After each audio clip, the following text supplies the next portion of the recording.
just a joke. I was so excited. The last time I was so excited when the Spring Boot came out. If you remember that feeling, like I was like, I don't need to patch XML, right? Because it was normal, right? To patch XML, put these values, then that web XML, show which GSP to which server. I was like, I don't need to do it. I just spin it up, it works. Yeah, and the second time I was same excited when I got a Steam Mob because I didn't need to use my hands anymore. Yeah, but this is a joke. So I was really excited, and now let's go back to presentation. So this is kind of my world visibility before the Copilot came. So Copilot came, and then like you start playing with it, and you really start enjoying it more and more. You start using it more and more. So today I thought of first introducing, giving some principles, and then we'll switch for the Spring Boot application and React application, just quickly see how it works and how I use it. And then we do the summaries about it. So if you ask what is GitHub Copilot, so what it does, so it's a code completion, right? Once you start writing your code, it suggests you code snippets, it gives you solutions, it allows you to complete your code faster, right? It's a code generation too. It generates your code based on your context. For example, you put something in your comments or your variable names or your project name. It knows all of that, right? It uses machine learning and suggests you relevant solutions. And it's also code suggestions. What I mean by that is that you have a class, you need to generate tests, you need to generate documentation, you need to do so many things, right? And you get all of these code suggestions. So this is just a beautiful picture. So it's AI-powered coding tool. It has enhanced productivity and efficiency, seamless integration in our life, and everything else. So this is an image I want you to kind of envision in your mind. So on the right side, this is our IDE, right? We're writing something. Once we wrote it, IDE provides context to our Copilot chat, right? Then Copilot chat connects to its own AI machine. Then it goes through its own this model, which is trained very well. Yes, the question was, is it using ChatGPT? I think I was clearly going through resources. They were saying they're using ChatGPT 3.5. So it's also using public code. It's trained very well on GitHub data, all our commits and everything. And it's also like AI model, which means like if you compare it to Google, Google will just give you an information and that's it. But because it's AI, it just gives you summaries. You can choose, fine-tune your query, like find something more high level or more low level, and etc. Right? So I wanted to like always give some examples from the real life to understand, let's say, LLM and AI better. And if you abstract from just digital, like we are all our LLM. What I mean is, when we go to our living place, let's say it's a new place, right? First time we go in, we look around, right? Where's the garage? Where's the kitchen? Where's the shelves? Where's everything, right? We look around. What's happening is we're training ourselves on the data. So similar AI LLM model is trained on the GitHub, all commits of the world, right? If it makes sense, right? Then what happens next is the question comes to your mind, where is the screwdriver, right? You don't think twice because you already know it's in the garage and shelf too, right? Similar to AI model, right? When we ask it to create an employee model, what it does is it's just already seen this thing being done a million times on the background. It just knows which one is the best model and suggests you, and it brings you to your ID. So it's kind of such a comparison. I've also played a little bit with AWS AI certification. It's a really great certification, I suggest it. I just didn't have time to finish it, but it really helped me a lot to understand this LLM models, how they train, how they work. But the summary is we all are LLM, and we all can be trained on the data in this world. So look at it like this. So I'm not sure if you like my example. So what you should not be expecting from GitHub Copilot, right? It does not compile your code, right? So it will generate you, suggest you and everything. It won't compile you. What it doesn't do, it doesn't build the project, right? So you still will have to be doing that. It doesn't write a code for you, but it will give you suggestions, right? So it's up to us, accept it or not. And of course, this is the thing which I also experienced. It doesn't create a project for you because I created basic Hello World projects. I wish I used Copilot there, but no, I still had to go to Spring Boot initializer, but this is the next step. So that's kind of the intro in principles, and I hope it made sense, like assistance, analysis, generation, and this image is kind of a general principle. So now I'll shift to numbers and feedbacks before showing something. So luckily this topic is like 2 plus 3 years old already. And there are many digital businesses which used it. They've already done a lot of analysis. So, and there are some businesses using it, and there's always like feedbacks or communication saying, oh, these 20,000 of commits were generated by Copilot, or it's 40% or something. And my question would be like, how do they know it, right? We all commit, right? But how does the business or how does the repository know that it's a GitHub Copilot generated? So I went through principles of how they do these statistics. So there are multiple techniques like tagging specific commits saying, oh, it was Copilot usage, or using different hashes or something. The best answer which made sense for me is that, so your business has access to GitHub Copilot API logs, which means every request we do, it is logged and business has access to it, right? Then on the other side, the business has access to your commits, right? Which means on the back, Copilot can model what percentage or proportion of your commits similar to what came back to your API requests, right? And then if it's 70 or 80%, or let's say 40, the rest is yours and the rest belongs to Copilot. And this is how come up with the number, if it makes sense. Now, question is, how do they build up the numbers? So the numbers build up like this. They split the teams. So one team runs with Copilot for 3-6 months, and the other one is without. And then at the end, they just compare the outcomes. So it was a use case of Accenture. We all know Accenture very well. It's 120,000 plus developers. So there's lots of resources in YouTube about it too. So github.com, the YouTube channel, and Ryan Salway is a product owner of GitHub Copilot. So he's really doing well in introducing all of that. So he was talking about this with Accenture director. So this is just an average numbers after their 6-month studies. So for example, 35% of acceptance of what was suggested by Copilot, for example. So they noticed 50% more pull requests. They noticed higher merger rates, higher efficiency. And look at the green ones, which are the satisfactions, which are successful on day one and more fulfilled. This is probably comes up from the developers. So this comes up of the numbers. And then in my presentation and in my README files, which are in the public repository, there are interesting links which you can all click. But, and then let's say this one is one of the interesting ones. So this is official GitHub kind of researches. So they clearly already know that 55% faster task completion, quality improvement across 8 dimensions about the code, right? And what is that if you ask? Code is readable, reusable, concise, maintainable, and resilient. Actually, because I'm a code fan, word readability is very important to me. And I'm also happy to see Copilot is also focused on it very much. It's fantastic. 50% time faster time to merge, and all of these you can find. However, one thing I want to focus on is this KDE algorithm. So it's just one image for you, but it's probably an example of why I'm focusing on it.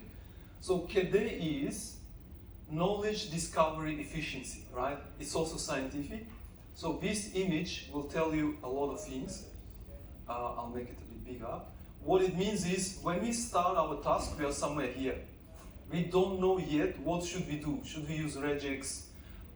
Should we use tracing? Should we use which library, Jackson or Node.js, Lodash or something else? And then what we do in front of us is a knowledge to be discovered, right? This cloud. So then this arrow shows how we do things, right? This blending things, the way knowledge discovery happens, right? And then after we discover the knowledge, we do the output based on the knowledge discovered. So this is the area which Copilot covered, at least for me. I'm not in Stack Overflow, I'm not in Google, I'm not in Reddit. I'm not in so many sites which used to take me, I don't know, 50+%. My Google Chrome tab was always open, right? So this process, that's a real kind of thing, interesting article. So it's KDE algorithm. So they used it to evaluate Copilot's impact on productivity. So all these articles were really interesting, and I will commit them into my repository. So please access it and read through. Happy to share. Let's go further. Yeah, this is the introduction. And if there's no questions, I'll go to start using the Copilot and we kick in the Spring Boot project. All good? All right. So I will go to my repository. Here I might be slow at some points, but I apologize. I will just warm up quickly. Yep, cool. So firstly, what I do is, I have created an empty repository, right? Or I will be creating it in the next 30 seconds. This is the one which I use for testing. So, and then we will be generating Spring Boot REST controller, and I'll be writing almost 0 lines of code, which is the most kind of exciting thing for me. Okay, let's go. So with new, we need to say spp-test, some description, doesn't matter, and readme file, and create repository. Cool, we are in our repository. Now, as I told you, in Do Notes, GitHub Copilot is not yet on the generating or bootstrapping the project. That's why I still have to go to Spring Boot Initializer, input all the standards. We're using standard libraries, H2, Reactive Web, JPA, and just clicking there, generate. Boom. We got the zip file in our local. So this is where the most interesting thing starts. I'm also happy that GitHub Copilot has a CLI. I mean, I know I'm a senior, I know I should be CLIing very easily, but still I'm so lazy. That's why I'm a developer probably too. So as soon as I got it, and I went to my folder, right? So I have the CLI installed, so what I do is GitHub Copilot, right? There's the explain, and just show me all zip files in current folder. Boom. So I know it's easy, it's ls-la or find some, I know, but I mean, yeah, here we are. It just gives you the suggestion, just copy it, just paste it and run it. How is it? So, or for example, give me all zip files, give me all files named demo in current folder. Here we are. It just thinks a little bit and says find name demo. So yeah, and any item in the CLI, you can just use it and kind of generate all what you need. Show me all file name demo.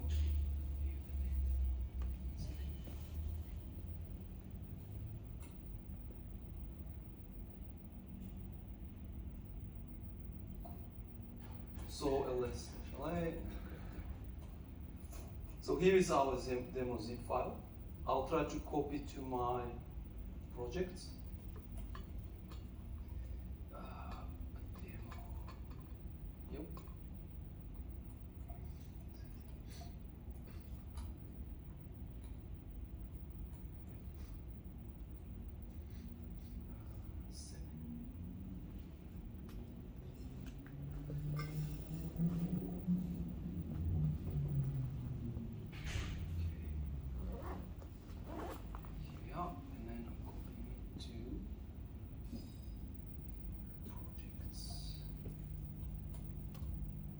Cool. We copied it. I'm going to my projects folder.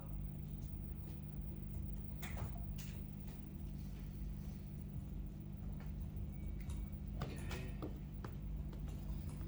Similarly, I'm asking again Copilot, explain how to delete a folder. with files. The reason being, I want to clean up the old project, right? So it will think a little bit, and it will tell me, okay, use rm-r. So rm-r, then all I need to clean up is my existing demo and demo 6, which I just use for preparations. Boom, gone. And then demo 6. Cool. So in similar fashion, as you can see, you can ask it any question, right? So all you need to do is just say GitHub, Copilot, explain, and ask it whatever. Git commit related, GitHub API, CLI related, sort by date, files more than 500 gigs. It will suggest you anything. I was happy that I didn't need to Google it, but I usually sometimes if I don't know, I have to Google it. So now I just unzip it. Cool. Demo 7zip. We're done. And now I'll just copy. So similarly, I asked how to copy it, for example, into. Okay, we didn't clone our repository. Alright. So I just test.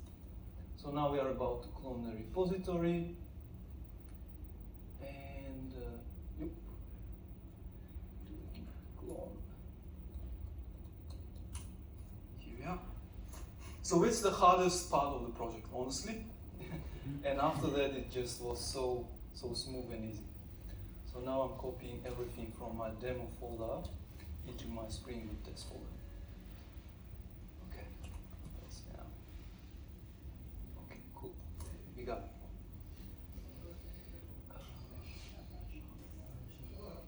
Yep.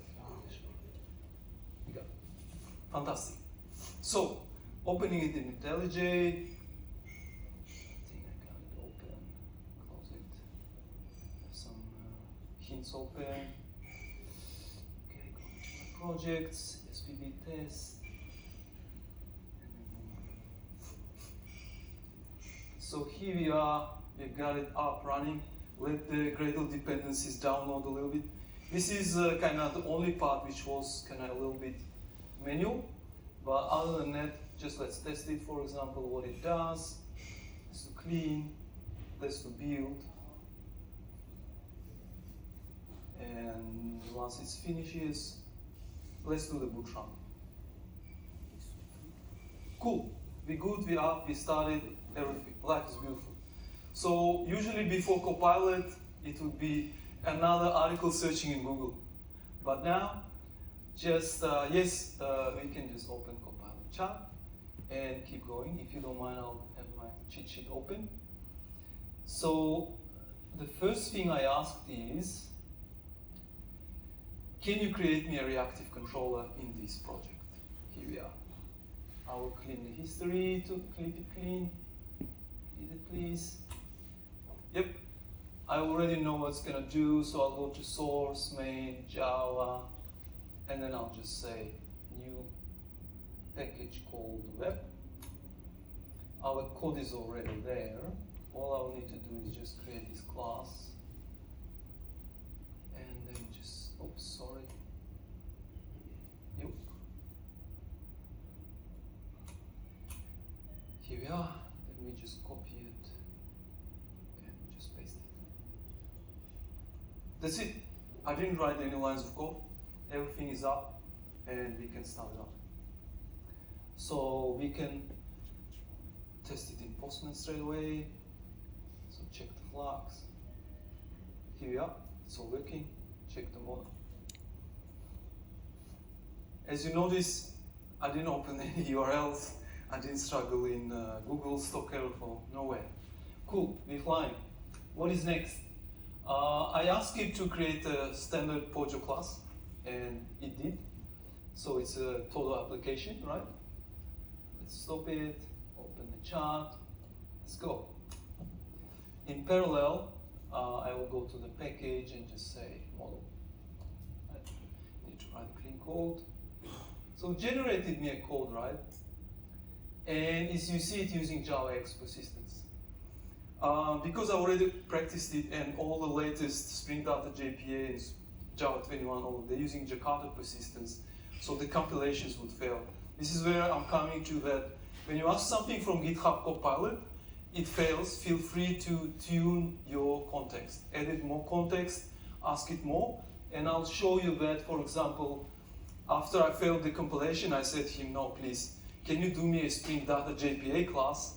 He still kept giving me the Java persistence. Then I asked him, okay, without the Pojo word, it still gave me that, so I had to hint it, okay, can you give it to me with Jakarta persistence? When it understood me, and then it gave me the right solution. I mean, as you see, it's great, but at some points you need to interact with it, you need to be friendly with it, and just push it for the better. So I'll just create a total class. Cool. And as you see, it's Jakarta persistence. I'm just pasting it. See, no compilation, nothing, no errors. Fantastic. So we have Pojo. Now we need to save it to database, right? Who do we talk to? Copilot. Okay, please. Can you help me to add H2DB properties into our application properties? Boom. So we open up application properties, and you just prepare to copy and paste it. That's all we need to do. Copying it. Fantastic. Oh. Copy code block. Boom. Here we got our H2 running. What is next? Next will be writing a Spring Data JPA repository, please.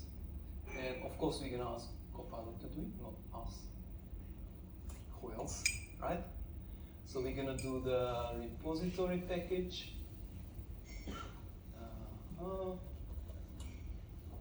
Cool, it's right there. All we need to do is just create a class, and then all we need to do is just paste it. Cool, fantastic. Repository is there. I know we need to write the service layer, but not on presentation, sorry. I will link the repository straight to control. I apologize for the clean code guys. Don't judge me strictly. So all we need to do, like, to give it the context, like, as I told the Copilot, like the context. Here in IntelliJ, you can just right-click it and say, GitHub Copilot reference file in the chat. You see it's coming here. And then you can tell it, for my methods, blah, blah, blah, please help me to use this total repository. Boom. So it will think a little bit.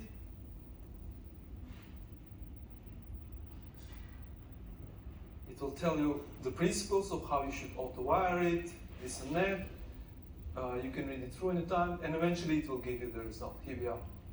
So all we need from here is just copy this. Cool. And replace this. Oh, sorry. Cool. So we need to import the fluxes, and we are done. That's it. Our project is ready. All I need now is clean. I hope you're okay. Good. Okay. We double packaging as usual. And we're doing the bootstrap. So if we hit our Todos endpoint now, sorry, mono endpoint. One thing that I noticed with using GitHub Copilot is that it tends to give you different answers sometimes. If you notice, before the endpoint was Todos, now it's mono, so just keep it in mind. It's not a big kind of disturbance, but that's fine. You see there is no data, right? So what usually we do, we ask to give it startup data. So my next question to it would be, of course, can you help me some to do records into my H2 local database? Yeah, we can clean up this one. With schema SQL to create table and data.sql. So I already know what it's going to do. So while it's working, I'll just go in parallel, create all the classes, which is data.sql. Then I'll create schema.sql. Right, etc. So here's our prerequisites. Fantastic.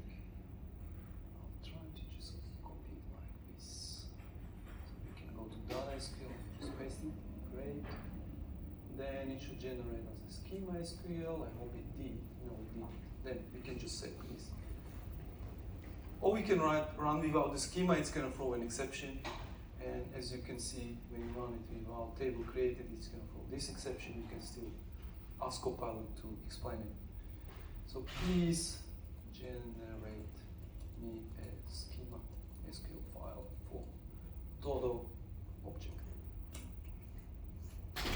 Here we are. Yeah, we got it too. So we're just copying it, pasting it in. That's it. I'm really happy and excited because I literally didn't use the editing panel, like, you know, you used to write the code, touch something, write endpoint, something, but all we needed is just that. Here we are. So it took me literally 10 minutes and talking to Copilot and VR. Of course, there is a test generation, right? It's a great tool for it, right? We just create a new test class. It's going to be quick too, by the way. All we need to do is just right-click in the controller, say GitHub Copilot, please generate tests. Boom, you're going to get all the unit tests. Right, next one, documentation. This is the one we always want to see from others, but we never write ourselves. At least I'm talking about myself. Right? We just right-click it, we say GitHub Copilot, generate docs, right? And it will generate us all the documentation. I actually even generated a Docker file from the GitHub Copilot. I ran it successfully. This is a Docker file.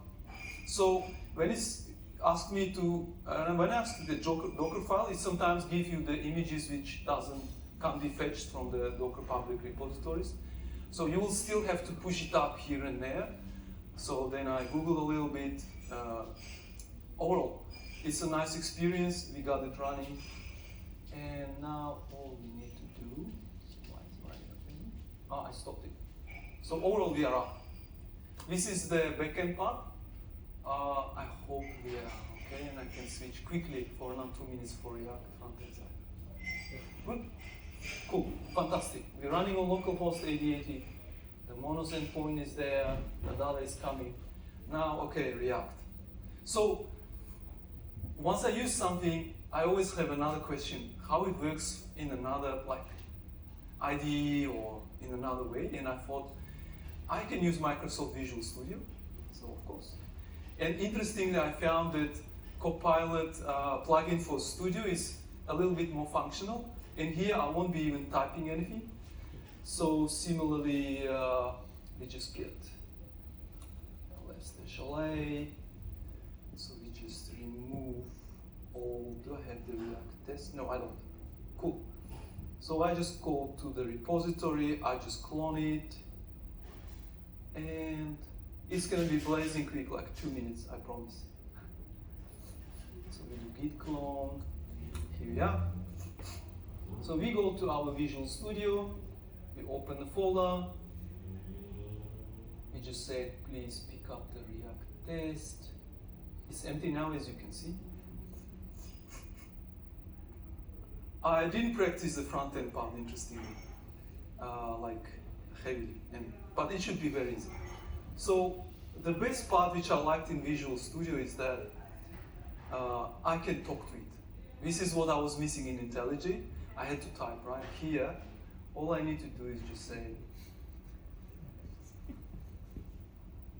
could you please help me to generate a React TypeScript project in the current folder?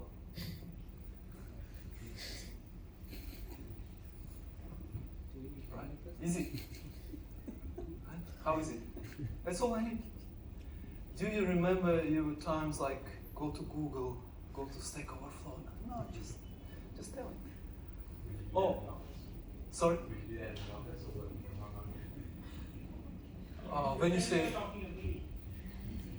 what do you mean? Oh, I mean, like, would you talk out loud when you're in the office, or just when you're working from home? I mean, why not, right? As long as it's business related, right? Any office would be happy. You generate the code for it, right? Why office would be unhappy? I think. So, interestingly, in Visual Studio, when they give you the code, they have but you need to stick it straight away to your terminal even, right? So you see? And all you need is just even click. I'm like, whoa. So it will do everything. It will start the React project. And yeah, further on, I guess I'll try to be quick and skip so that we move on to the final part. So after that, I'll just open the app TSX and I'll just say, would you please help me to extend my app TSX to connect to localhost 8080 and retrieve the data from it? Here we are.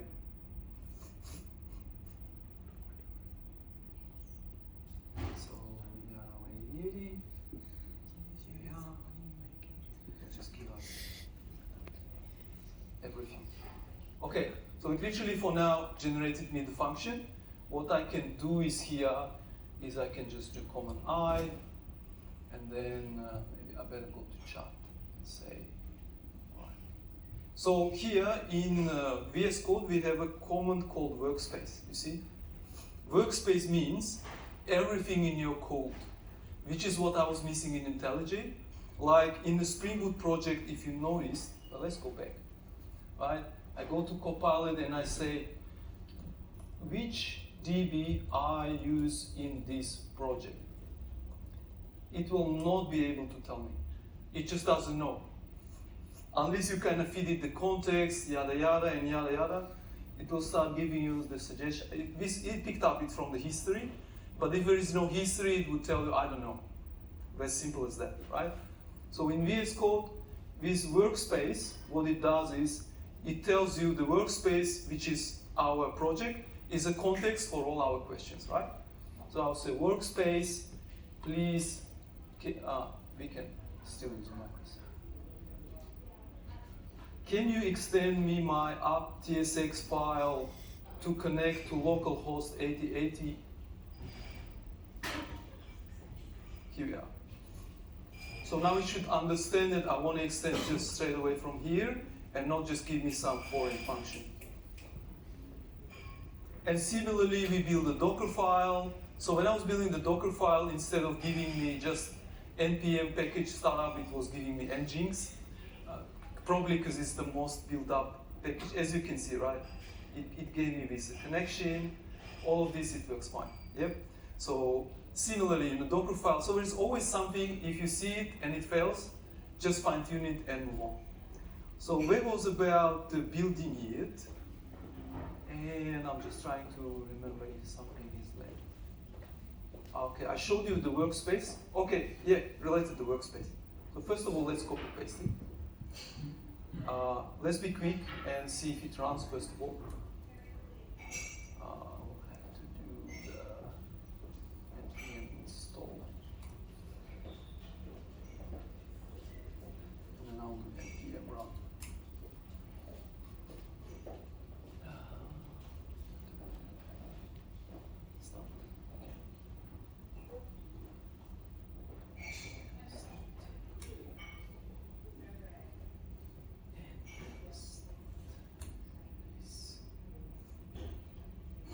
Start. It won't be able to connect probably because our endpoint is not 8080, it's 8080 and it's todos, I guess. It's just normal. Save it, refresh it.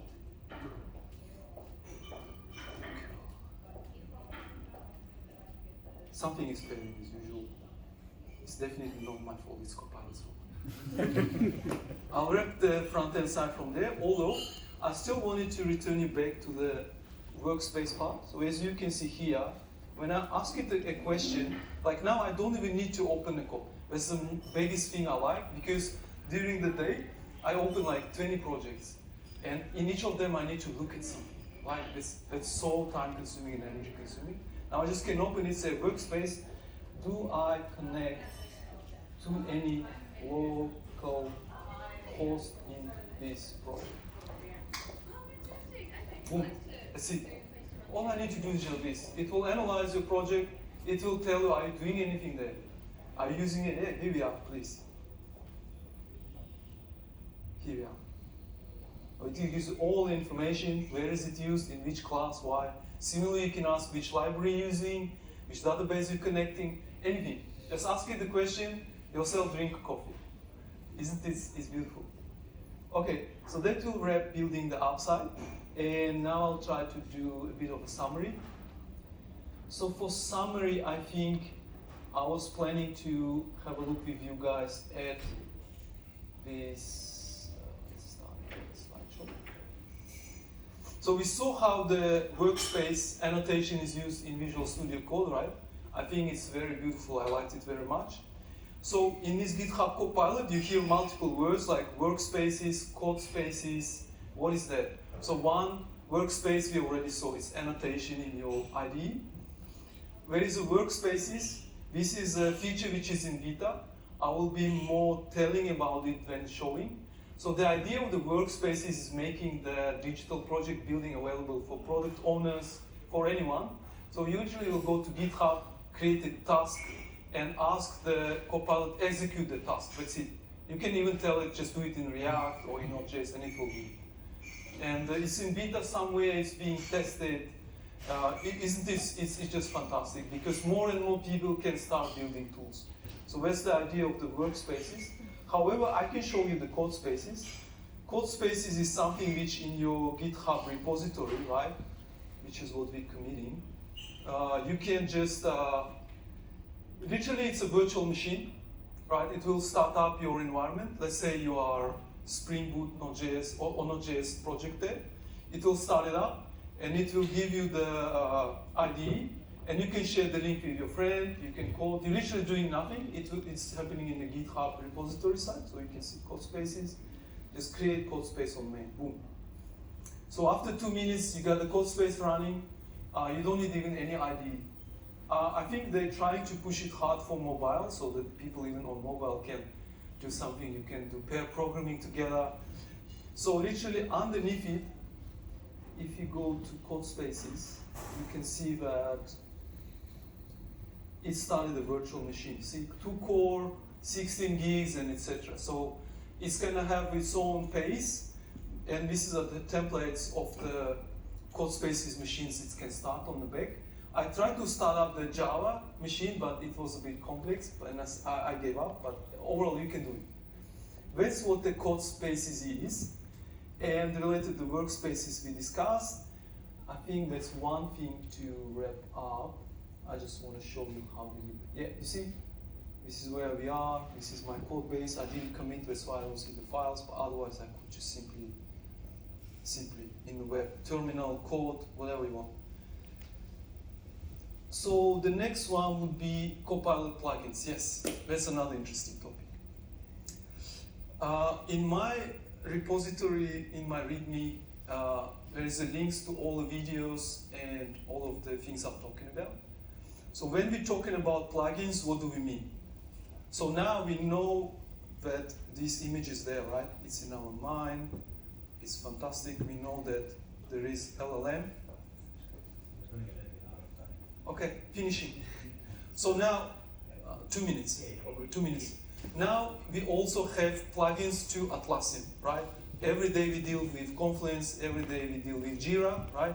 So now there will be similar Copilot running, and the GitHub Copilot will take your request. If it's Atlassian related, it will be directing it to it, giving you an answer, and similar with Elasticsearch and others, right?